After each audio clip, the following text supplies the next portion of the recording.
Tes suara. Bismillahirrahmanirrahim. Assalamualaikum warahmatullahi wabarakatuh. Salam reformasi. Claire Shannon, Mr. Wong dan semualah yang baru mengikuti siaran ulasan tengah hari ini. InsyaAllah ada beberapa perkara yang saya rasa ada kewajaran untuk kita ulas dan juga untuk diperbincangkan pada hari ini. Yang pertama, saya difahamkanlah hari ini merupakan Hari Belia Dunia yang mana disambut setiap tahun. Cuma kita tahu dalam keadaan COVID-19, sambutan semua tidak dibuat secara besar-besaran. Cuma ianya juga bagus untuk kita mengingatkan kepada anak muda, kepada belia di luar sana dalam keadaan kita menghadapi COVID-19, implikasinya lebih besar kepada anak muda.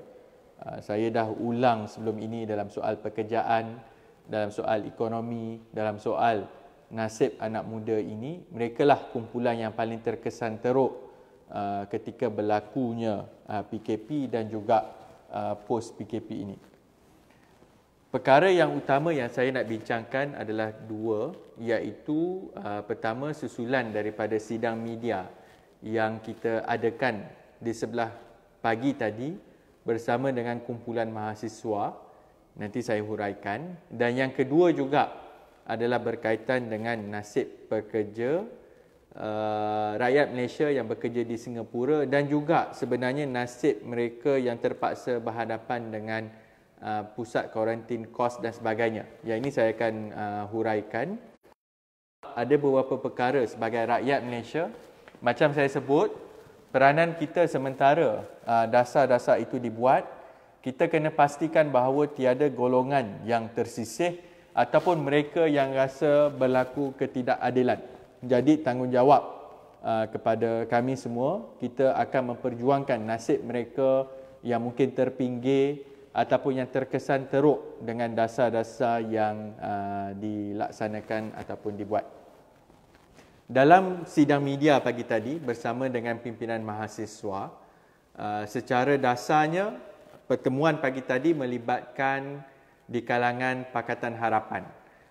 Kita ada ahli parlimen daripada Pakatan Harapan, saya sendiri daripada Keadilan, kita ada YB Teo Ni Ching daripada parti DAP dan juga merupakan bekas timbalan Menteri Pendidikan. YB Ku Kota Melaka pun ada bersama dan juga YB Datuk Hassan daripada Tampin mewakili Parti Amanah.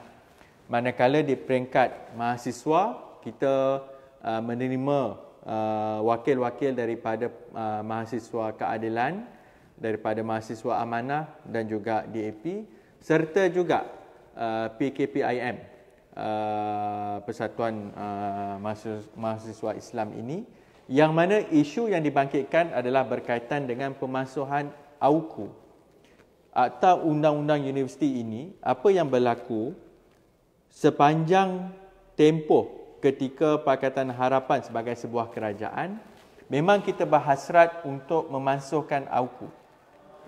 Satu perkara telah dicapai, iaitu membolehkan penglibatan politik itu lebih meluas di dalam dan luar kampus. Tapi secara dasarnya memang kita nak ubah dasar AUKU itu sendiri. Perkara itu kalau berdasarkan maklum balas daripada bekas timbalan menteri, AUKU ini, pemansuhan AUKU ini telah sampai ke peringkat draft, malah yang kita jangkakan bahawa pembentangan akta baru itu patut ataupun akan dibuat pada sesi parlimen hujung tahun ini ataupun sesi bersekali dengan bajet. Tetapi apabila berlaku pengkhianatan, langkah syaratan dan sebagainya, perkara itu bukan sahaja tergendala, tetapi jawapan di dalam parlimen daripada Kementerian Pendidikan Tinggi mengatakan bahawa AUKU ini masih relevan.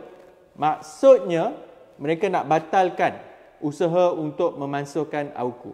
Itu yang pertama. Yang kedua, yang saya rasa sebenarnya yang lebih terima kasih daripada Melaka tunjuk tanda good tu dengar, Jadi yang ini kalau siapa yang baru minta tolong share, tolong kongsikan, kita sama-sama memperjuangkan nasib mahasiswa ini. Yang kedua yang sebenarnya menjadi bagi saya sangat tidak cantik ataupun tidak elok, rundingan ataupun perbincangan dengan mahasiswa sekarang ini terus terhenti sama sekali. Proses perbincangan ketika zaman kerajaan PHR itu berlaku dengan semua front mahasiswa. Tetapi apa yang berlaku semenjak Perikatan Nasional ambil alih kerajaan ini, rundingan itu terhenti sama sekali. Jadi mahasiswa, kumpulan-kumpulan mahasiswa ini tidak tahu nak menuju ke mana kerana dasar tutup pintu itu tidak membantu mereka untuk mengangkat kebajikan dan perkara-perkara yang berkaitan dengan mahasiswa. Jadi dalam soal AUKU ini, bila kita nak angkat soal AUKU, nak mansuhkan AUKU itu, kita melalui perbincangan dengan pemegang taruh. Sebab AUKU ini bukan hanya terkesan kepada mahasiswa, ianya juga terkesan kepada academician, iaitu pensyarah, tenaga pengajar dan juga pentadbiran. Jadi yang ini bagi saya, kalaulah orang UMNO, orang Bersatu ataupun PAS sama sekali pun tak bersetuju dengan pendirian daripada anak muda, daripada mahasiswa, paling kurang jumpa dulu. Jangan terus tutup pintu, jangan rasa bahawa pandangan mereka ini langsung tak ada nilai.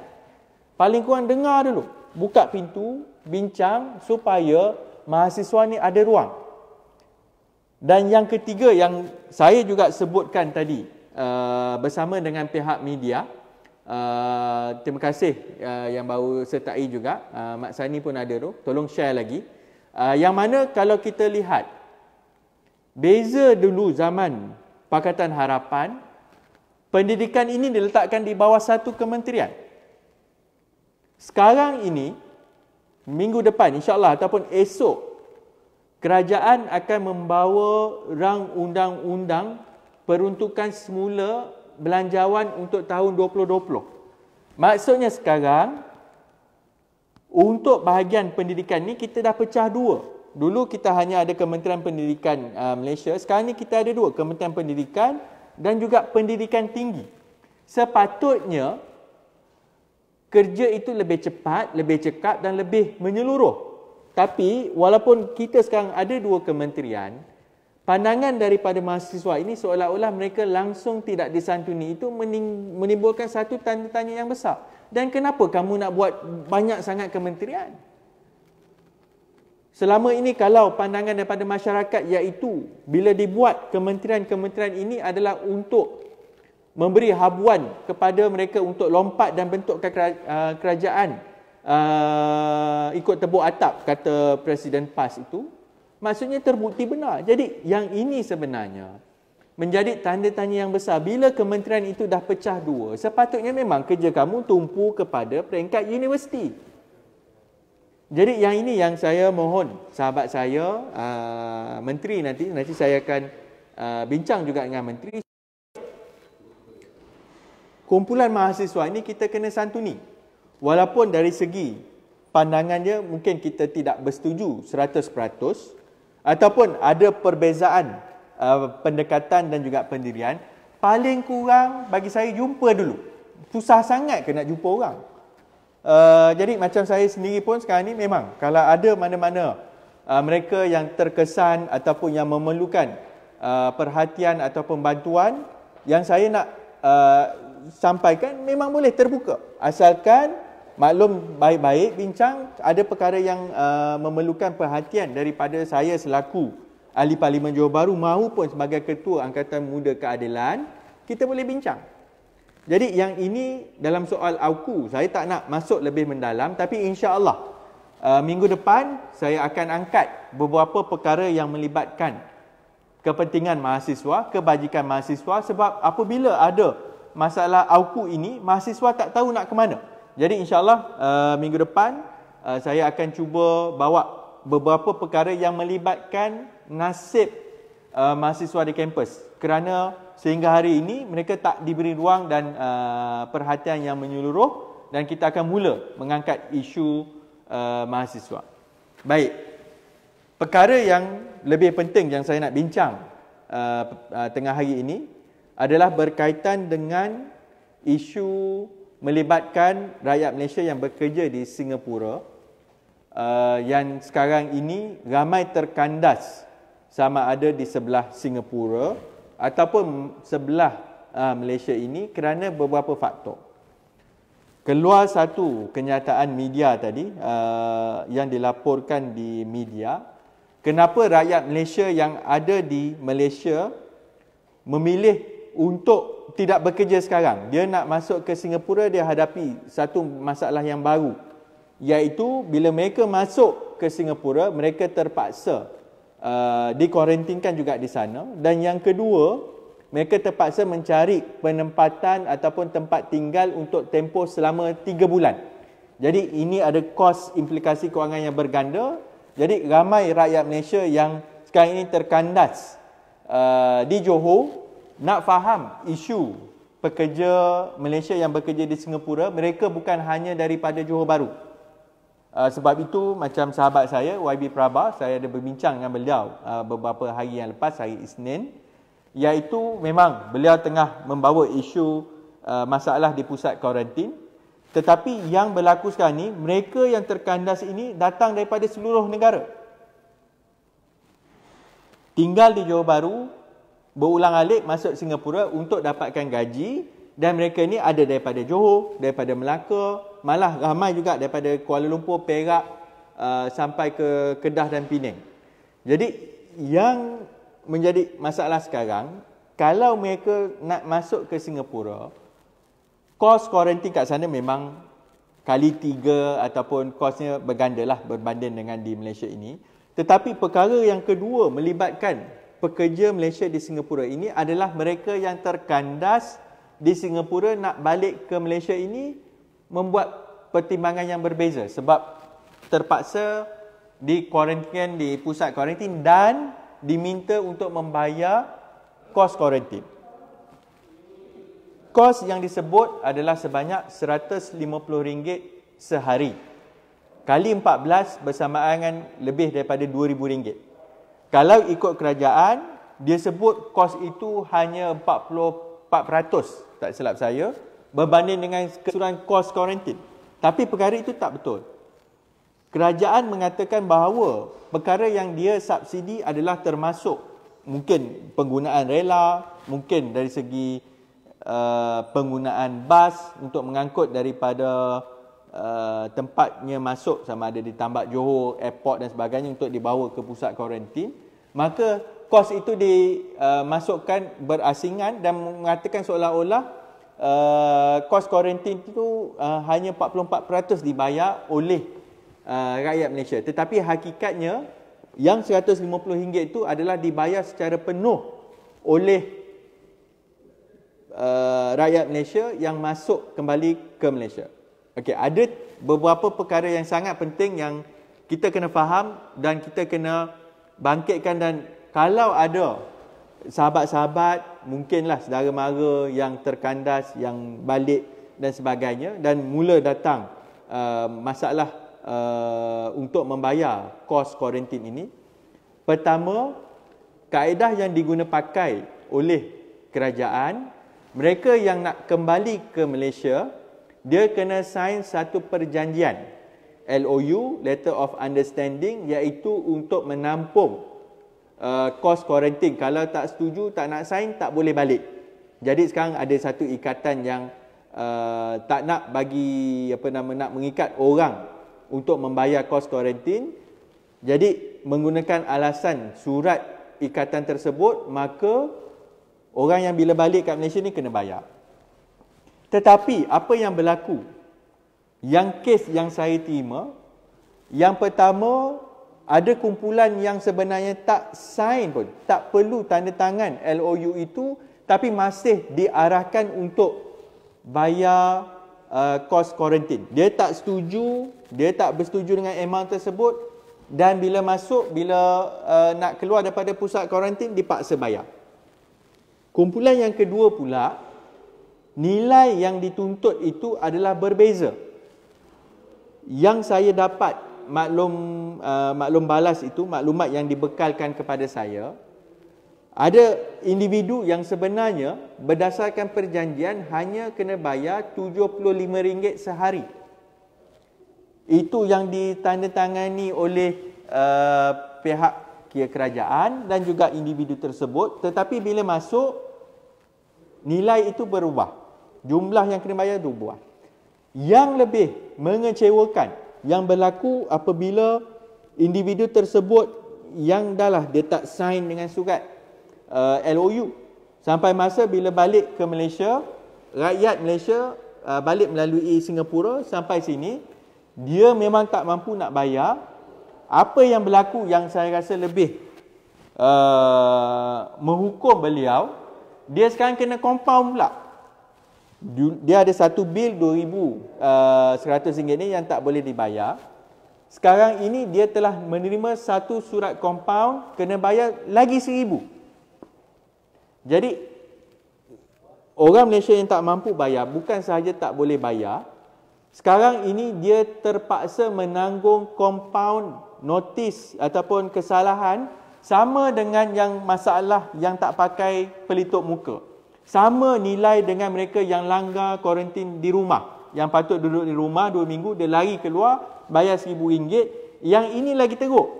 Yang ini dia kena disuruh bayar RM2,100. Dia kata memang dia tak mampu buat masa ini. Jadi nak tak nak tempoh kuarantin dah habis. Kalau simpan dia dalam pusat kuarantin, kerajaan terpaksa tanggung kosnya. Jadi minta dia keluar, tapi bila keluar kena tambah lagi RM1,000. Jadi individu tersebut sekarang kena bayar RM3,000. Jadi yang menjadi persoalan, kita dah bangkitkan. Cik Saleh suarakan perkara di Parlimen. Memang kita dah bangkitkan. YB Prabhakaran, YB Batu dah sebut dalam sidang media. Hari Isnin dah buktikan. Tapi jawapan daripada kerajaan hanya sebut kita akan bantu B40. Orang yang Singapura ni dianggap bukan B40. Kita kena faham, mereka sangkut di Singapura 3-4 bulan dan ramai yang sebenarnya tak ada pendapatan, tak ada gaji. Jadi mereka sepanjang tempoh 3-4 bulan daripada PKP, dia menggunakan wang simpanannya untuk menampung kehidupan kedua-dua belah pihak. Yang mana ada anak bini di Johor masih di bawah tanggungan mereka. Dan di Singapura yang mereka tersadai, dia terpaksa bayar. Jadi mereka menunggu di Singapura dengan harapan sektor ekonomi akan dibuka. Tetapi sekarang ini duit dah habis, sebab itu mereka nak balik. Dan sekarang ini dah dipaksa membayar kos kuarantin. Tak bayar kena compound RM1,000 lagi. Jadi sekarang ini dalam keadaan kita berhadapan suasana COVID-19.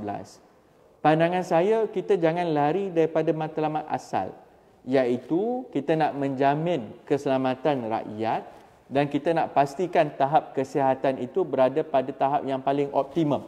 Nak mengurangkan jangkitan, nak mengurangkan segala permasalahan yang berbangkit. Kita minta supaya diadakan penjarakan fizikal. Sekarang kita pakai nama penjarakan fizikal.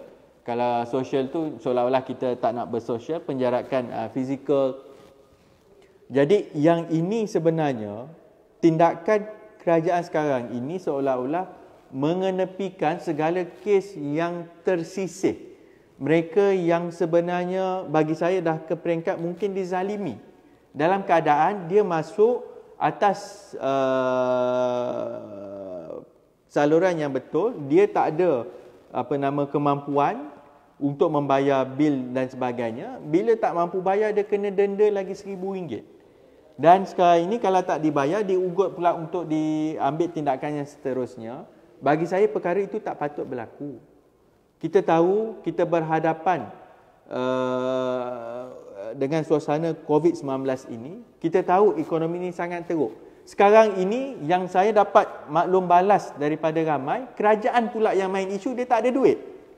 Kalau kita tengok dulu semangat bila ambil sebagai pengkhianat, ambil kerajaan dan sebagainya. Oh, sebenarnya kerajaan sekarang ini dia yang kata kerajaan tak ada duit. Mana cerita yang selama ni kata, oh tak apa kita sekarang ni. Sekarang ini bila rakyat terpaksa berdepan dengan hilang kerja. Rakyat terpaksa sebenarnya mencari apa yang boleh, buka bisnes dan sebagainya. Sekarang ni semua disekat. Dan yang paling tak cantik, yang bagi saya yang sangat memalukan, dalam keadaan di Parlimen, menteri yang kita dah tahu, yang bocor memang menteri, timbalan menteri, ahli-ahli Parlimen Perikatan Nasional, makan ditanggung oleh GLC, ditanggung oleh kementerian. Berapa kos dia? RM6,000 sekali makan. Apa? Udang galah sampai RM2,000 lebih. Bayar. Satu hari. Rakyat Malaysia nak bayar RM2,000 lebih. Kuarantin tu sangat seksa. Kamu, bolehlah bagi kamu merasakan bayaran RM2,100 di pusat kuarantin itu hanya harga sebagai nak makan udang galah. Rakyat RM2,000 lebih itu sangkut tak boleh nak bayar sekarang ini. Dan yang risau, yang saya kena sebut supaya yang lain boleh sebarkan maklumat ini, dah mula ada perkara-perkara yang dibawa oleh menteri-menteri Perikatan Nasional ini bagi gambaran seolah-olah harga akan naik ataupun cukai-cukai ini akan ditingkatkan. Apa dia? Boleh, kalau siapa tak percaya boleh Google, tengok balik. Kementerian Perumahan Kerajaan Tempatan, KPKT, dalam jawapan di Parlimen dah sebut, harga ataupun cukai yang dikenakan PBT ni dah tak naik nama. Dia dah bagi gambaran, dia dah sebut cukai taksiran oleh PBT ni dah lama tak naik. Apa maksud dia sekarang ni?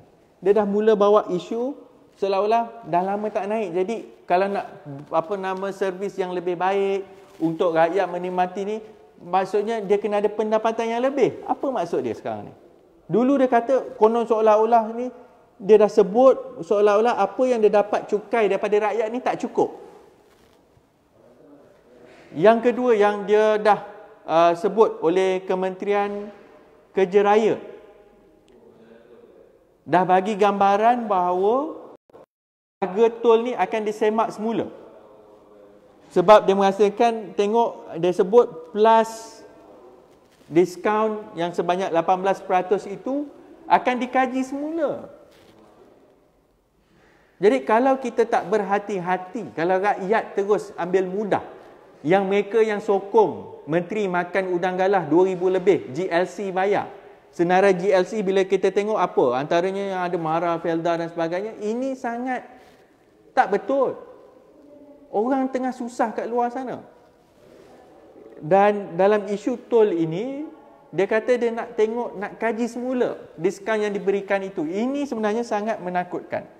Dan sekarang saya rasa memang dah ada susunan ataupun tindakan dia nak ubah keadaan bahawa kerajaan dah tak ada duit semua. Esok dia akan bawa ataupun minggu depan, kalau saya tengok timing sekarang ni, saya rasa minggu depan dalam rang undang-undang COVID-19 ini, kerajaan akan minta sokongan Dewan untuk naikkan had limit hutang negara daripada 55%. Sebab undang-undang kita mengikat kerajaan pada masa mana-mana ketika paling banyak boleh pinjam kepada berbandingan KDNK adalah 55%. Yang berlaku minggu depan, kerajaan akan bawa rang undang-undang untuk naik daripada had 55% kepada 60%. Dia akan naik lagi. Maksudnya sekarang ini yang digambarkan banyak duit apa semua, kerajaan mengaku tak ada duit, dia nak buat pinjaman tambahan lagi 5%.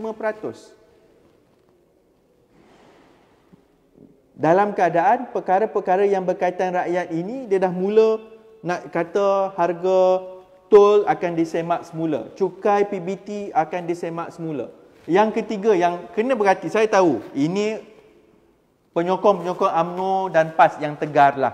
Saya rasa penyokong yang sebenarnya ikut daripada jauh, dia rasional. Tetapi mereka yang tegar ini, yang akan dimomokkan, yang akan dibawa selepas ini, akan mula bercerita, kita kena perkenalkan balik cukai GST. Ini memang yang tengah dibawa ataupun yang dah mula dipermainkan di kalangan kelompok hardcore UMNO dengan PAS ini. Dia nak bawa balik semula GST. Cukai GST dari segi dasar teorinya itu antara cukai kaedah yang paling efisien. Yang akan berlaku berbeza dengan cukai jualan dan perkhidmatan sekarang, cukai itu dikeluarkan kepada peringkat pembekal ataupun pengeluar yang ditampung oleh mereka dan mereka jual. Berbeza dengan sekarang ini, cukai GST yang akan dibawa kembali, yang UMNO sekarang dah mula, sebab dia tak ada duit dah, dia dah tahu kaedah dia, harga minyak dunia tak naik dan sebagainya. GST is coming soon. Yang Saudari May sebut tu betul. Dia sekarang ni dah mula nak mainkan sentimen ni balik, sebab dia merasakan duit itu kena ambil balik pada rakyat. Dia cerita yang dia banyak duit, tapi dia akan kerah tenaga rakyat, sebab cukai GST ini akan dikenakan pada peringkat kepenggunaan. Dulu sebagai contoh, kalau cukai daripada cukai pendapatan, mereka yang bayar cukai pendapatan ini hanya mereka yang ada gaji, tangga gaji yang melebihi setengah paras, RM4,000 dan sebagainya, baru kena bayar cukai PCB, potongan cukai bulanan dan sebagainya, baru kena. Rakyat Malaysia yang tidak mampu untuk membayar cukai pendapatan ini ramai. Majoriti, lebih daripada 50% rakyat Malaysia sebenarnya tidak mampu membayar ataupun belum layak membayar cukai pendapatan, sebab gaji kita tak melebihi daripada had syarat untuk membayar cukai. Sekarang ini bila dia nak buat balik GST, kalau kamu sebelum ni tak bayar cukai pendapatan, kamu kena bayar cukai bila kamu nak menggunakan ataupun membeli sesuatu barang. Jadi harga memang akan naik. Cukai itu memang akan lebih banyak. Dia kata, oh inilah salah satu cara kerajaan nak dapatkan hasil. Tapi hasil cukai itu datang daripada rakyat. Dan yang saya lihat sekarang ini, minggu depan kita tengok sama ada terbukti ataupun tidak, kerajaan akan naikkan hutang negara. Untuk peringkat pandangan saya sebagai ahli, pandangan sebagai pemuda, saya merasakan dalam suasana sekarang kita boleh bekerjasama, mungkin terpaksa, tapi kena akui memang kita terpaksa naikkan cukai, naikkan hutang. Bila naikkan hutang negara, pastikan wang yang kita dapatkan melalui hutang itu dapat kepada rakyat, bukannya dapat kepada setengah orang. Ni kalau kita naikkan hutang negara, kamu makan hutang galah tu apa cerita? Patutnya dalam keadaan sekarang ni kita bantu mereka yang memerlukan, bukannya membantu mengenyangkan diri sendiri. Jadi memang bagi saya, rakyat kena berhati-hati, jangan ambil mudah kepada suasana politik sekarang ini. Memang saya rasa sengaja mewujudkan suasana politik tidak menentu supaya kita semua terasa terumbang-ambing dan dalam keadaan dengan mengugut untuk mengadakan pilihan raya mengejut dan sebagainya. Tapi bagi saya, kita jangan lari daripada hakikat sebenarnya. Keadaan rakyat di luar ini sebenarnya semakin susah. Dalam keadaan apa yang disampaikan itu tidak berlaku di bawah, di luar. Yang mana daripada peringkat penyokong UMNO dengan PAS, dia dah ulang cerita pasal zaman DAP lah apa. Benda ni kamu dah jadi kerajaan. Tumpukan macam mana untuk kita bantu rakyat. Kalau benda ini tidak betul ataupun kamu rasa sebenarnya rakyat sebenarnya bersenang lenang. Yang satu lagi di pusat kuarantin, yang saya tahu juga kenapa bila didedahkan isu makan yang tidak setimpal dengan bayar 150, makan memang tidak setimpal dengan bayaran. Saya difahamkan ada pula brosur untuk jual makanan oleh hotel tersebut. Benda itu sangat tidak cantik. Kamu buat bisnes dah lah, dia kena kuarantin, tak boleh lagi, dia paksa makan benda yang tak menyelerakan. Yelah, kita pun manusia, dia bayar RM150. Kemudian kena pula, kalau tak rasa tak sedap, tak apalah, belilah. Berapa harga? RM20 sepinggan apa. Benda itu sebenarnya janganlah buat bisnes ketika rakyat sengsara. You nak buat bisnes, biarlah peniaga-peniaga kecil ni kita bantu. Bukannya kamu bantu kawan-kawan kamu untuk buat keuntungan zaman sekarang. Jadi saya rasa itu untuk ulasan tengah hari ini, untuk sebagai langkah kita berjaga-jaga. hari ini adalah peringkat jawatankuasa untuk rang undang-undang pembekalan yang lepas. Esok akan mula perbahasan mengenai peruntukan pengalihan semula bajet untuk 2020. Yang ini saya tunjuk contoh macam cerita AUKU tadi. Dah wujud 2 kementerian pun tak boleh buat kerja. Maksudnya ini yang sebenarnya agak mengecewakan sangat. Itu tak termasuk lagi penguntukan kepada duta-duta khas negara yang dilantik atas kapasiti kedudukan dalam politik dan sebagainya. Yang ini yang saya rasa kita kena berhati-hati. Minggu depan dia akan bentang RUU COVID-19. Dia akan naikkan hutang negara dan dia cuba menipu rakyat di luar sana mengatakan kita ada duit dan sebagainya. Hakikatnya dia mengaku dia datang balik ke parlimen. Minggu depan kita akan berbahas kerajaan akan naik hutang negara dalam sejarah antara yang paling tinggi dalam sejarah kita kepada 60% berbanding kepada GDP. Saya rasa cukup sekadar itu. Saya belum makan lagi. Saya harap dapat makan sekejap. InsyaAllah kita jumpa untuk segmen yang lain. Sekian, terima kasih. Assalamualaikum warahmatullahi wabarakatuh.